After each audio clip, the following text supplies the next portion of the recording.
I'm going to explain a little bit about my business and what BD does, but more importantly, talk about our key initiative on leading excellence in customer experience, and particularly how manufacturing contributes to that, but perhaps the broader perspective as well. So we're actually a supplier to many of the customers that were mentioned earlier by Matt and by Barry, and I'm pleased perhaps some of the customers are here in the room. Certainly they're registered for the broader attendance at the event.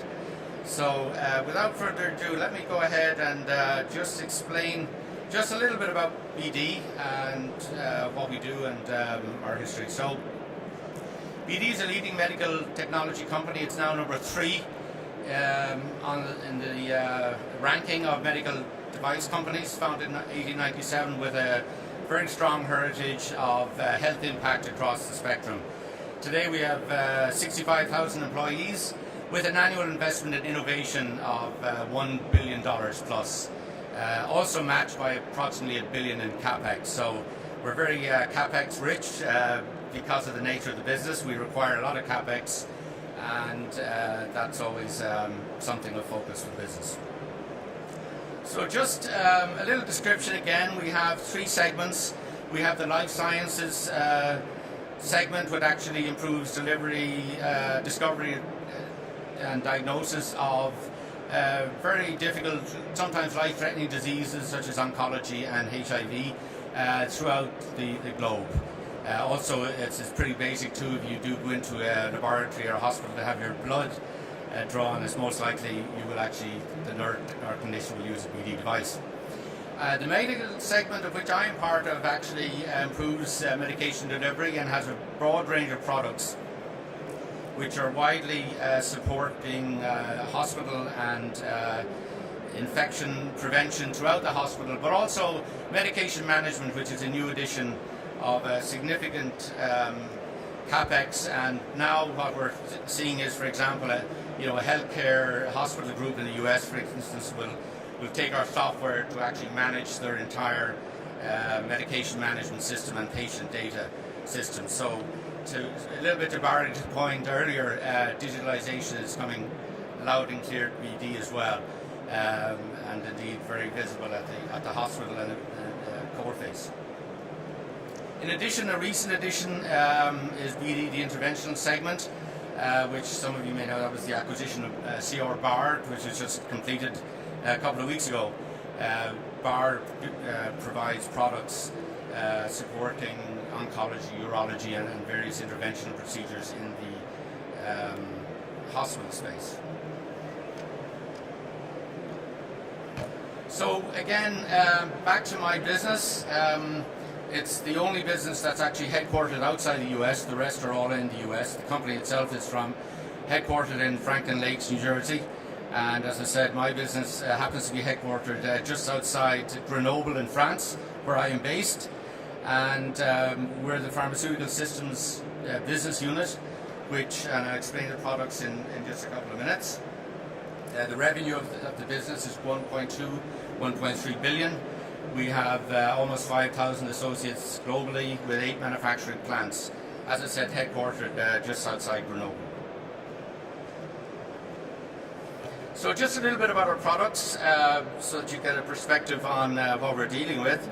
If you look on the left-hand side, you can see the therapeutic segments that we support: vaccines, anticoagulants, acute care and specialties, and of course chronic conditions.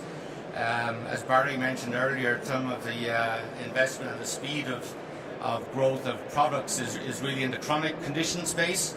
And if you look down then at our product, we have 3 platforms. One is prefillable syringes, which is replacing the more traditional vials. So vials are still used in some countries and so on, but now and more recently the market is to pre-fill the syringe in a sterile environment, obviously much of it done here in Ireland, and then it's shipped under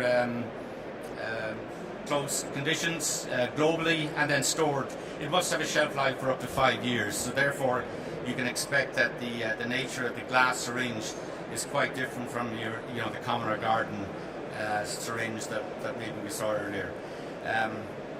We then have a platform of safety systems, which is the platform that I joined. I was running the company for SSI out in California, which was then acquired by BD. So this is really for the safety of healthcare workers in the administration of the dosage or injectable devices.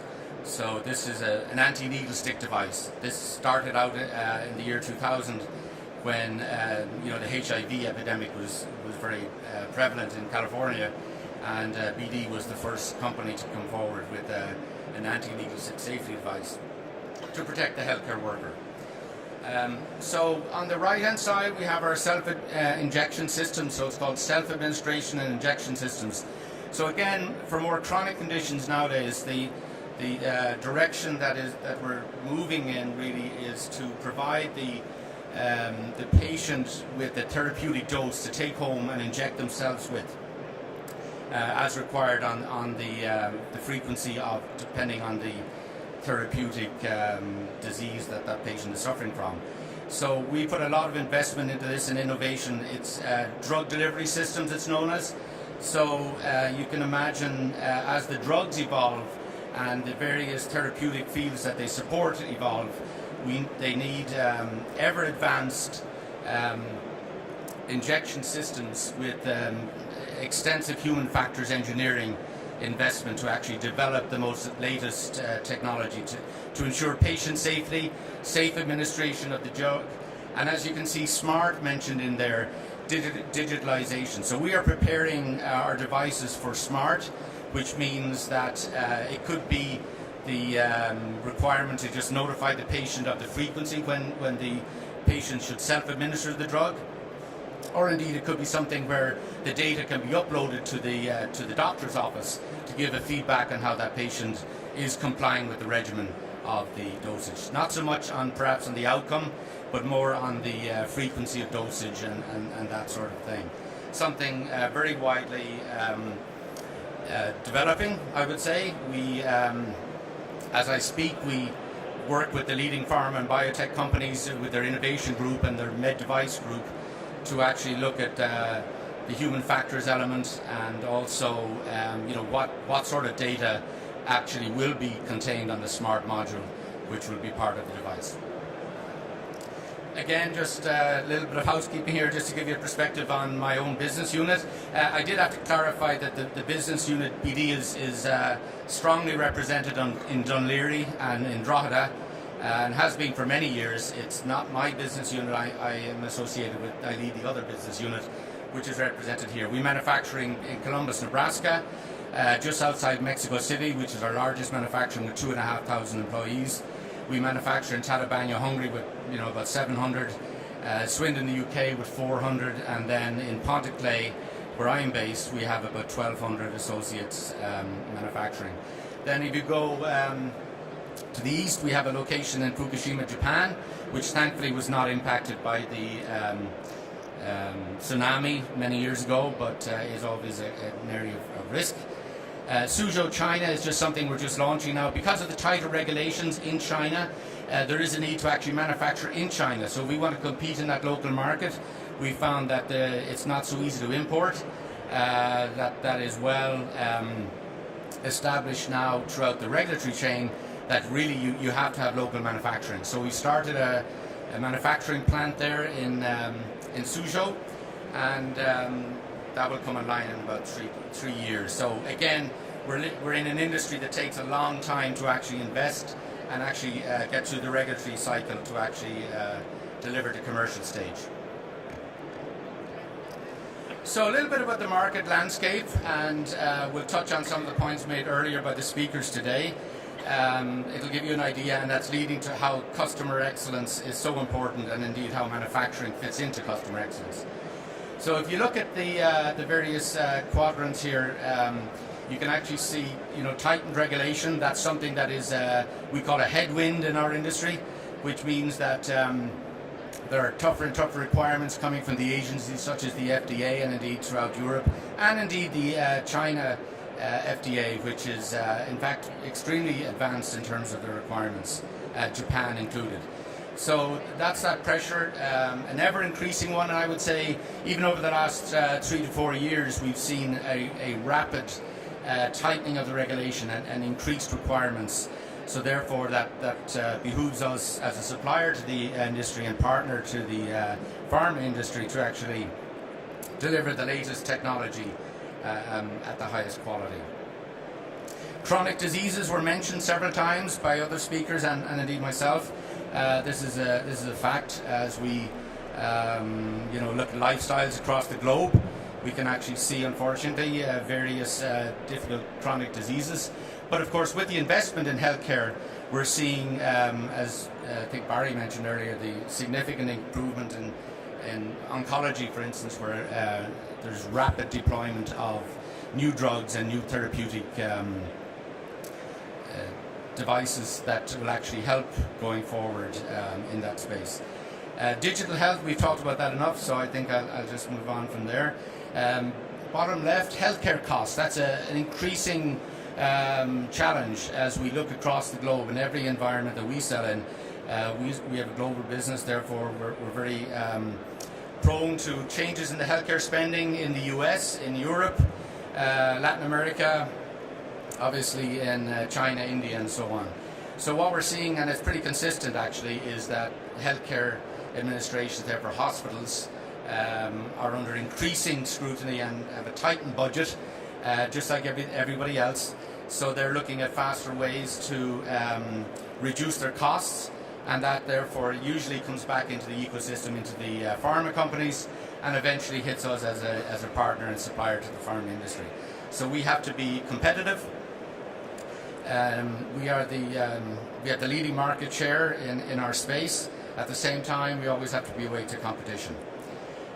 I mentioned biologics because, again, as mentioned earlier, biologics are bringing increased requirements. I won't attempt to name the molecule that Barry so eloquently displayed on his slide earlier, but I can tell you that if you can appreciate the complexity of those molecules, they become more viscous, and their interaction with the glass, which we provide, becomes more challenging. So we coat glass so that the drug interaction and the efficacy of the drug is protected with a 5-year shelf life. So you can appreciate that gets even more challenging as those complex molecules evolve. And that's therefore, our expertise and our center of excellence is to make sure that we're working with our pharma partners to develop new technologies and container systems that evolve, as well as drug delivery systems that need to evolve to actually deliver the care needed for our patients. Our mission, by the way, is called Advancing the World of Health. So we support the pharma companies, and of course we always believe, and we teach our people, there's a patient at the end of everything we do. So that when our product leaves our factory, it goes to be filled by a pharma company and then must be safely used by a patient or by a clinician. So therefore the quality is really important. Okay, so on to the discussion on excellence in customer experience. And I think, this is something that I'd like to leave the audience with some thoughts about it. It's based on, so if you look at how manufacturing is involved and how supply chain is involved, there are many areas of expertise, in lean manufacturing and so on throughout this evolution into where we are today in manufacturing. But what I wanted to share with you is how to take that to the next level and to really explain how manufacturing can fit into the eco chain and be part of that, offer the value to our customers and to your stakeholders. So if you get a chance to read the Harvard Business Review, it's an easy read. You can download it and just discuss it. It's supported by people like McKinsey and I'm sure Accenture as well in terms of data and what really generates the customer experience. My business it's a business-to-business model, so that's another level of complexity as opposed to business-to-consumer. So basically what it focuses on is with the customer experience, it's not just about any one pain point or touch point. So obviously the pain point, or hopefully it's a touch point and not a pain point, but the reality is they can be pain points, which really, can really establish the view of the customer about your company. It ranges right across from everything from placing an order to dealing with a call center. If you're buying automobile or car insurance, it's everything from how you get the quotation right through to how you do your repayments every year and so on. So these are all pain points. That's on a service industry. In a product industry, it's obviously everything ranging from opening the box and ensuring that the quality is what you expect it to be, to the packaging before you open it, but right up the supply chain to actually placing that order. In our business, which has become quite complex, we have everything from medical affairs, regulatory affairs, quality, R&D, in line with the customers as part of the development cycle for these very complex drugs that we talked about earlier. So therefore you can appreciate that we have many opportunities to upset the customer. So it's really important that we understand what really are the drivers of the customer experience. And in fact, as the data shows, it's actually a cumulative effect. So you can have many positive impacts as customers receive your product, open the box and so on. But in fact, data shows that really what the customers value is that total experience based on the cumulative experience over a number of years. We continue to do studies and we use focus groups. So it's great, which I'm now going to sort of turn towards the manufacturing arena. Great to have the metrics about on time and quality. These are all the basics. These are all the basic things that you must have in place. But it actually becomes much more important when you're being measured by a customer on the customer's experience. If you start to really take effect right through from that very first interaction with the customer, whether it's a salesperson that walks into the office, whether it's a technical support person, or indeed, like in our case, as I mentioned, many functions like medical affairs, regulatory affairs and so on, who interact with that customer. It's especially important that your entire organization understands that the customer experience really spans across, it's an end-to-end customer journey. So just to illustrate that, you can see I have some description of the various elements, the lead qualification to selection. Again, in my business, we have a significant amount. We have several hundred customized projects running every year with our customers. So it's really important that we start to measure the customer experience from that start of that selection. Again, as we do clinical studies and so on with our partners, the pharma companies, again, this is where the customer experience is measured, right through the development phase to finalization. And then on the right-hand side, the forecast and demand to delivery, that really takes over in terms of the more traditional, I would call it, manufacturing and supply chain interaction, and how you're measured by your customers in terms of your responsiveness, in terms of your accuracy of supply, and in terms of the quality of the product at the end of the day.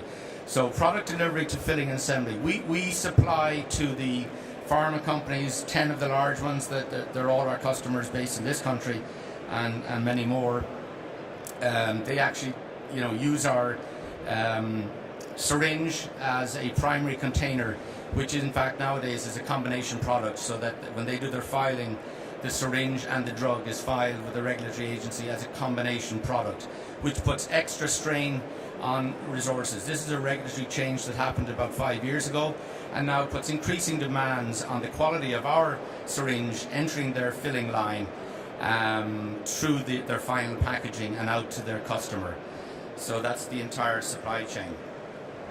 We have some major initiatives, which, if we look at the three areas and at the bottom of the page, I'm actually going to jump forward one screen here, just to look at perhaps the more traditional areas of manufacturing, and how manufacturing is a key enabler for the customer experience. And I know the time is moving here, so I will speed it up just a little bit.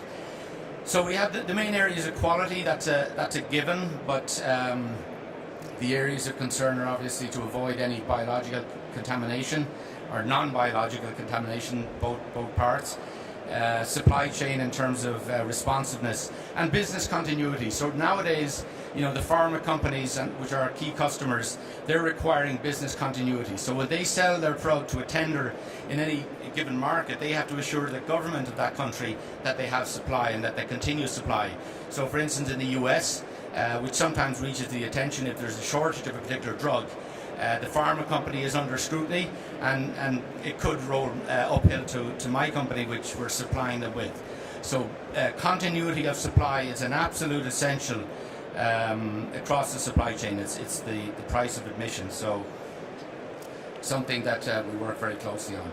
Product development, another area which is of key attention, again, as I mentioned, because of the interaction with the combination products and regulatory filing. We must ensure that we're ready to support the pharma companies, our customers, with sufficient data based on our clinical evidence when they do their filing to the regulatory authorities.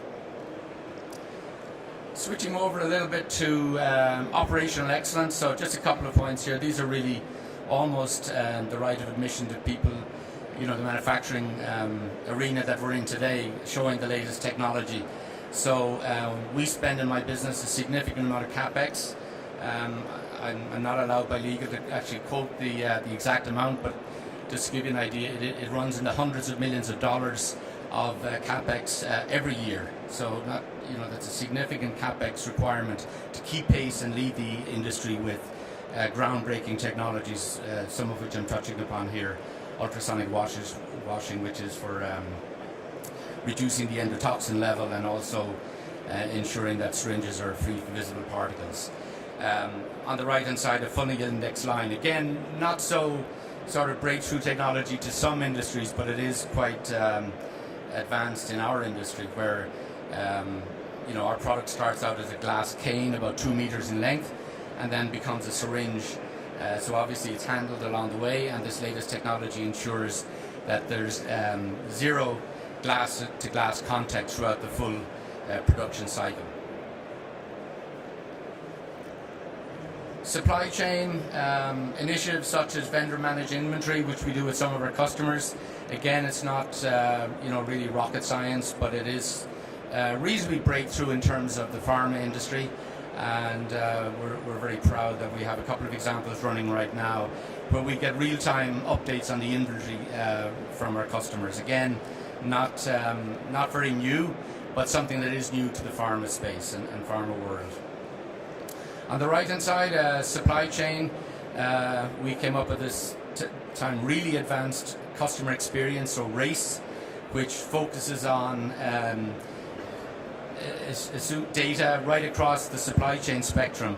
And by the way, that includes our suppliers. So sub-suppliers to the industry are under intense scrutiny. With the new regulatory requirements that come with the combination product, the onus is on the pharma company in the first instance to maintain the advanced quality, and then in turn on us, and we in turn have the responsibility to the agencies to make sure that our suppliers are supplying of the highest order quality, supporting our products. Looking perhaps at R&D and how this fits in, sometimes we forget R&D is a key enabler and a key part of the customer experience. R&D in many companies tends to be perhaps a bit isolated. Forgive me if it's not yours, but it is true in many industries. R&D tends to be, they're kept in the back room perhaps, which is certainly not in our case, because as I mentioned earlier, the need to run clinical studies and understand the patient needs and the interaction with the drug and the patient as the patient, he or she, actually administers the therapeutic dose. So we spend a lot of time on innovation, which I'd like to really explain and really confirm that it is part of this key customer experience, because your R&D team is out there with the customer, in our case big pharma, and has many touch points throughout the life cycle and development cycle of the drug. So it's really important that we have the metrics and we bring, and the culture is throughout R&D as well as throughout manufacturing, and many other aspects that they also impact greatly the customer experience of your company. We use techniques like the PMO office, which again is pretty, I'm sure it's not news to you, but this is really important. As I mentioned, we have several hundred projects running at any one time, so a PMO office is critically important to deliver on time with our projects to our customers. As I think it was Barry mentioned earlier, the life cycle of drugs is speeding up. It used to be 10 years to develop a drug, and now it's getting down to 3 years. And also, maybe just to touch upon biosimilars, so these are companies who are actually competing with off-patent drugs. These companies actually have an even more aggressive time scale to get their drugs to market, and they also have to be competitive. They have to bring out something which is competitive and gives them a competitive advantage, perhaps over the branded drug, but also over other competing biosimilar companies. So we work with them on some of the human factor engineering elements that I mentioned earlier to assist them in competing in the marketplace. So really, just to wrap it up again, I'd like to, I suppose, emphasize to the folks in the room and the people at the broader audience that, you know, manufacturing is critically important, but it's just one piece of the customer experience. That so we need to look broader up the value chain, because that's really what the customers are looking for now. They're looking for that complete experience, and remember what I said on a cumulative basis. That's what's really measured. So every touch point across the value chain of your company that provides products or services to your customers needs to be measured, and because it will be valued upon. So I leave you with that thought, and thank you for listening.